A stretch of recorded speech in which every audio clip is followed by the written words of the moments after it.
샬롬, 바이블 처치 홍수미 목사입니다. 오늘도 생명의 삶 큐티 말씀으로 함께 은혜를 나누길 원합니다. 오늘 본문은 룻기 2장 8절부터 16절의 말씀입니다. 오늘 말씀의 핵심은 이것입니다. 하나님은 믿음으로 주님을 따르는 자를 책임져 주시고 사람을 통해 예기치 않은 은혜를 흘려보내신다는 것입니다. 룻은 낯선 땅에서 이삭을 줍는 가난한 여인이었지만 하나님은 보아스를 통해 룻을 보호하시고 먹이시고 위로하셨습니다. 오늘 말씀을 통하여 우리도 하나님의 은혜를 입는 사람에서 멈추지 않고 그 은혜를 전달하는 선한 통로로 살아가야 함을 함께 묵상하길 원합니다. 우리가 살다 보면 전혀 예상하지 못한 순간에 누군가의 따뜻한 말 한마디, 작은 배려 하나가 큰 위로가 될 때가 있지요. 힘든 하루를 보내고 있는데 누군가 괜찮으세요? 라고 물어봐 주는 것만으로도 마음이 따뜻해질 때가 있습니다. 누군가에게는 별것 아닌 친절이지만 어려움 가운데 있는 사람에게는 그것이 하나님이 보내신 은혜처럼 느껴질 수 있습니다. 룻에게도 보아스가 그러한 사람이었습니다. 룻은 그저 먹고 살기 위해 밭으로 나갔습니다. 그런데 그 자리에서 예상하지 못한 호의와 보호, 공급을 경험합니다. 이것은 단순한 사람의 친절을 넘어 하나님께서 보아스를 통해 룻에게 흘려보내신 은혜였던 것입니다. 이제 오늘의 말씀 룻기 2장 8절부터 16절의 말씀을 함께 봉독해 보겠습니다. 보아스가 룻에게 이르되 내 딸아 들으라. 이삭을 주우러 다른 밭으로 가지 말며 여기서 떠나지 말고 나의 소녀들과 함께 있으라. 그들이 베는 밭을 보고 그들을 따르라. 내가 그 소년들에게 명령하여 너를 건드리지 말라 하였느니라. 목이 마르거든 그릇에 가서 소년들이 길어온 것을 마실지니라 하는지라. 룻이 엎드려 얼굴을 땅에 대고 절하며 그에게 이르되 나는 이방 여인이거늘 당신이 어찌하여 내게 은혜를 베푸시며 나를 돌보시나이까 하니 보아스가 그에게 대답하여 이르되 내 남편이 죽은 후로 내가 시어머니에게 행한 모든 것과 내 부모와 고국을 떠나 전에 알지 못하던 백성에게로 온 일이 내게 분명히 알려졌느니라. 여호와께서 내가 행한 일에 보답하시기를 원하며 이스라엘의 하나님 여호와께서 그의 날개 아래에 보호를 받으러 온 내게 온전한 상 주시기를 원하노라 하는지라. 룻이 이르되 내 주여 내가 당신께 은혜 입기를 원하나이다. 나는 당신의 하녀 중에 하나와도 같지 못하오나 당신이 이 하녀를 위로하시고 마음을 기쁘게 하는 말씀을 하셨나이다 하니라. 식사할 때에 보아스가 룻에게 이르되 이리로 와서 떡을 먹으며 내 떡 조각을 초에 찍으라 하므로 룻이 곡식 빼는 자 곁에 앉으니 그가 볶은 곡식을 주매 룻이 배불리 먹고 남았더라. 룻이 이삭을 주우러 일어날 때에 보아스가 자기 소년들에게 명령하여 이르되 그에게 곡식단 사이에서 줍게 하고 책망하지 말며 또 그를 위하여 곡식 다발에서 조금씩 뽑아 버려서 그에게 줍게 하고 꾸짖지 말라 하니라. 아멘. 특별히 오늘 우리가 주목할 말씀은 보아스가 룻에게 말한 장면입니다. 내 딸아 들으라. 이삭을 주우러 다른 밭으로 가지 말며 여기서 떠나지 말고 나의 소녀들과 함께 있으라. 또한 보아스는 룻이 시어머니 나오미에게 행한 모든 일을 들었다고 말합니다. 여호와께서 룻의 행한 일에 보답하시기를 축복한다고도 말합니다. 이 말씀 속에서 우리는 약자를 배려하는 보아스의 선함과 믿음의 결단으로 살아온 룻에게 임한 하나님의 은혜를 보게 됩니다. 보아스는 하나님의 은혜를 전달하는 선한 통로의 역할을 감당하였습니다. 보아스는 룻에게 매우 따뜻하게 말합니다.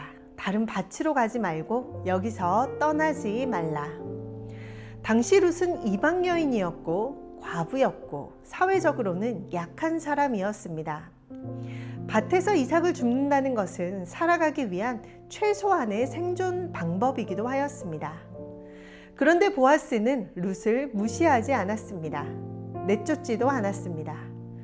그리고 보호하면서 자신의 소녀들과 함께 있으라고 하고 사환들에게 룻을 건드리지 말라고까지 말했습니다. 목이 마르면 물을 마시라고 배려했습니다. 이것은 단순히 한 친절이 아니라 약자를 보호하는 믿음의 행동이었던 것입니다. 보아스는 자신이 가진 힘과 재산과 영향력을 자신만을 위해 사용하지 않았습니다. 하나님께서 주신 것을 약한 자를 살리는 데 사용했던 것입니다. 사랑하는 여러분, 이것이 바로 은혜를 받은 사람의 모습입니다. 성도는 하나님의 은혜를 입은 사람입니다. 그런데 은혜를 입은 사람은 그 은혜를 혼자 움켜쥐고 사는 것이 아니라 누군가에게 흘려보내야 합니다. 하나님은 오늘도 사람을 통해 사람을 살려내십니다. 보아스가 룻에게 하나님의 은혜를 보여주는 통로가 되었듯이 우리도 누군가에게 하나님의 위로와 사랑을 전하는 통로가 되어야 합니다. 보아스는 룻의 믿음의 선택과 성실함을 귀하게 보았습니다. 나는 이방 여인인데 당신은 어찌하여 내게 은혜를 베푸냐고 룻이 물어보았습니다. 보아스는 남편이 죽은 이후로 룻이 시어머니에게 행한 모든 일들을 잘 알고 있다고 말합니다. 보아스는 룻의 겉모습만 본 것이 아닙니다. 룻의 신앙적인 모습까지 함께 봤던 것입니다.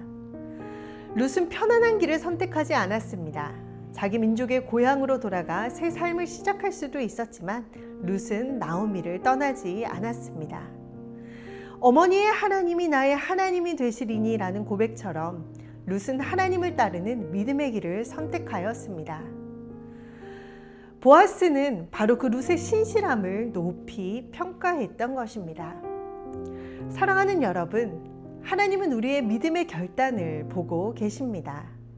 사람들이 알아주지 않아도 하나님은 알고 계십니다. 우리의 작은 순종, 말없이 감당한 섬김, 누군가를 위해 흘린 눈물의 수고를 하나님께서는 기억하고 있는 것입니다. 룻에게 보아스를 통한 은혜가 주어진 것은 우연이 아니었습니다. 하나님께서는 믿음으로 결단하고 성실하게 살아가는 룻의 삶 위에 은혜를 부어주고 계셨던 것입니다. 하나님은 믿고 따르는 자를 책임져 주십니다. 보아스는 룻을 향해 이렇게 축복합니다. 여호와께서 내가 행한 일에 보답하시기를 원하며 이스라엘의 하나님 여호와께서 그의 날개 아래 보호를 받으러 온 내게 온전한 상 주시기를 원하노라. 이 말씀은 오늘 본문의 중심 메시지와 같습니다. 룻은 하나님의 날개 아래로 피한 사람입니다. 보이는 안정된 길을 선택한 것이 아니라 하나님을 믿고 따르는 길을 선택했습니다. 그리고 하나님께서는 그런 룻을 책임져 주셨습니다. 하나님은 보아스를 통해 룻을 보호해 주셨던 것입니다. 룻은 비록 이방 여인이며 가난한 이삭 줍는 사람이었지만 보아스는 룻을 존귀하게 대했습니다. 떡도 주고 볶은 곡식도 먹게 하고 남을 만큼 풍성하게 공급했습니다. 이것은 롯의 삶에 찾아온 예기치 않은 하나님의 은혜이기도 하였습니다. 사랑하는 여러분, 하나님께서는 하나님을 믿고 따르는 자를 결코 버려두지 않으십니다. 우리의 길이 막막해 보여도 하나님께서는 꼭 필요한 때에 필요한 은혜를 예비해 놓고 계십니다. 때로는 사람을 통해, 때로는 예상하지 못한 도움을 통해, 때로는 작은 배려와 공급을 통해 내가 너를 돌보고 있다고 말씀하십니다. 그러므로 우리는 하나님을 신뢰해야 합니다. 동시도 우리의 보아스처럼 더불어 살아야 할 의무가 있습니다. 약자를 배려하고 어려운 사람을 돕고 받은 은혜를 흘려보내야 되는 것입니다. 오늘 하루 살아갈 때에도 보아스와 룻처럼 하나님을 신뢰하며 우리의 이웃들을 향해 움켜진 손을 펼쳐낼 수 있는 하루가 되시길 기도합니다.